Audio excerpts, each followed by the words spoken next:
Hello guys, welcome to my Bengal blog channel. সবাই কেমন আছো? Good morning. আশা করি সবাই ভালো আছো, আর আমিও খুব ভালো আছি। চলে এসেছি আবার একটি নতুন রান্নার রেসিপি নিয়ে তোমাদের সাথে। আজ আমি রান্না করব চিংড়ি মাছ দিয়ে মোচা।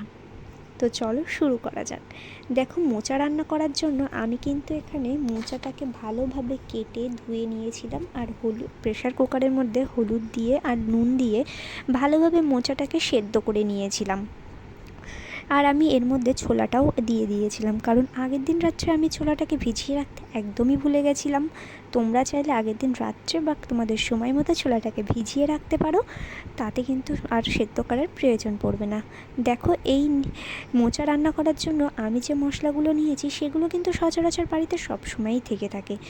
নিয়েছিলাম নুন, হলুদ, লঙ্কা গুঁড়ো, গোটা গরম মশলা আর গরম মশলার পাতা, যে গরম মশলার পাতা হয় সেটা, চিনি, ঘি, কাঁচা লঙ্কা, আদা কুচি, আর যেটা সব দিয়ে মোচাটা রান্না করব, তো চিংড়ি মাছটাকে কিন্তু আমি ভালোভাবে ধুয়ে খোলাটা ছাড়িয়ে পরিষ্কার করে নিয়েছিলাম।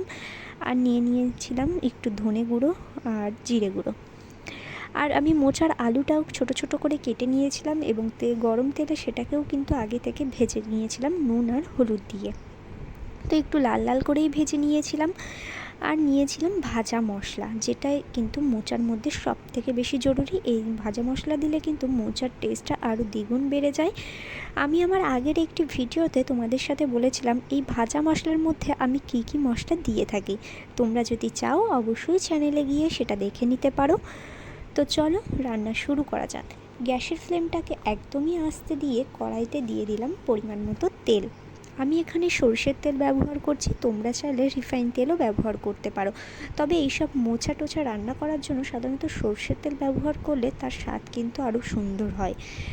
তো চলো, সরষের তেলটা গরম হতে দিয়েছি। গ্যাসের ফ্লেমটা কিন্তু একদমই আস্তে রাখবো। সরষের তেলটা হালকা হয়ে এসছে, তার মানে বুঝতে হবে তেলটা গরম হয়ে গেছে। তো এই সময় আমি এর মধ্যে দিয়ে দেবো গোটা গরম মশলা কিছু, যার মধ্যে আছে এলাচ, দারচিনি, লবঙ্গ, শুকনো লঙ্কা, গোটা জিরে, আর রঙটা ভালো করার জন্য দিয়ে দেবো কিছুটা চিনির দানা। তো মা ঠাকুমাদের কাছে শুনে আসা যে চিনির দানা দিলে নাকি তেলের ওপরে রান্নার রঙটা সুন্দর হয় আর খেতেও সুন্দর হয়।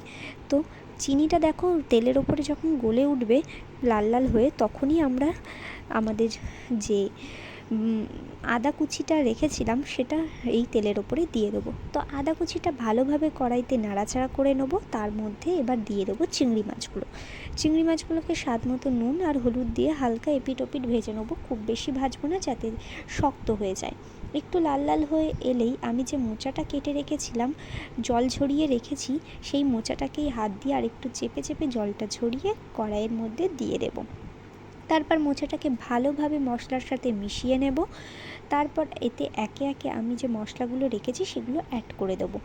সবার প্রথমে দিয়ে দেবো জিরে গুঁড়ো, অল্প ধনে গুঁড়ো, লঙ্কা গুঁড়ো, হলুদ, নুন, গরম মশলা, ঘি, আর ভাজা যে মশলাটা রেখেছি সেই মশলাটা কিছুটা দিয়ে এটাকে ভালোভাবে মিশিয়ে নিতে হবে। মিশিয়ে নেওয়ার পর গ্যাসের ফ্লেমটাকে একদমই আস্তে দিয়ে 2-3 থেকে 3 মিনিট সেটাকে নাড়াচাড়া করে নিতে হবে, এবং তার মধ্যে দিয়ে দিতে হবে সেই কেটে ভেজে রাখা আলুগুলো। সেগুলোকে দিয়ে ভালোভাবে মিশিয়ে নিয়ে মিনিট 15 জন্য কড়াইটাকে ঢেকে দিতে হবে। এই সময় কিন্তু গ্যাসের ফ্লেমটা একদমই আস্তে রাখতে হবে।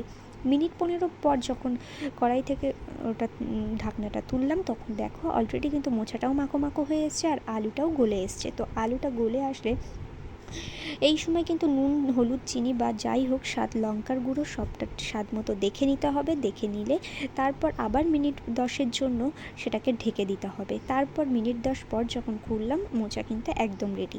নামানোর আগে একটু ওপর থেকে ঘি আর একটু গোটা গরম মশলার গুঁড়ো ছড়িয়ে দিয়ে মোচাটাকে নামিয়ে নিতে হবে। দেখো, মোচাটা কিন্তু অলরেডি সেদ্ধ হয়ে এসেছে আর খুব সুন্দর হয়ে এসেছে। আর যদি থাকে বাড়িতে ধনেপাতা, তো সেটাও অ্যাড করে দিতে পারো, তাতে কিন্তু আরও স্বাদটা ভালো হবে। শীতকাল মানেই সব কিছুতে ধনেপাতা না হলে সবটা যেন কেমন খামতি থেকে যায়।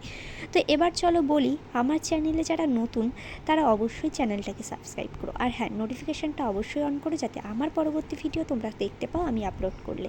আর যারা পুরনো বন্ধু আছো আমার চ্যানেলে তাদেরকে বলি, ভিডিওটা ভালো লাগলে অবশ্যই লাইক শেয়ার করার অনুরোধ রইল। আর একটা কথা বলি, আমার ব্লগ তোমরা প্রতিদিন নিশ্চয়ই দেখে থাকো, তো অবশ্যই বলো আমাকে আমার এরকম রান্নার রেসিপি বা ডেইলি ব্লগ লাইফস্টাইলের যে ব্লগ সেগুলো আমি আপলোড করে থাকি, তার মধ্যে কোনটা তোমাদের দেখতে বেশি ভালো লাগে। তো আমি চেষ্টা করব আমি সেই সব ব্লগগুলোই তোমাদের সামনে বেশি বেশি করে আপলোড করার, যেটা তোমরা বেশি পছন্দ করবে। আজ এখানেই শেষ করছি, টাটা, বাই বাই।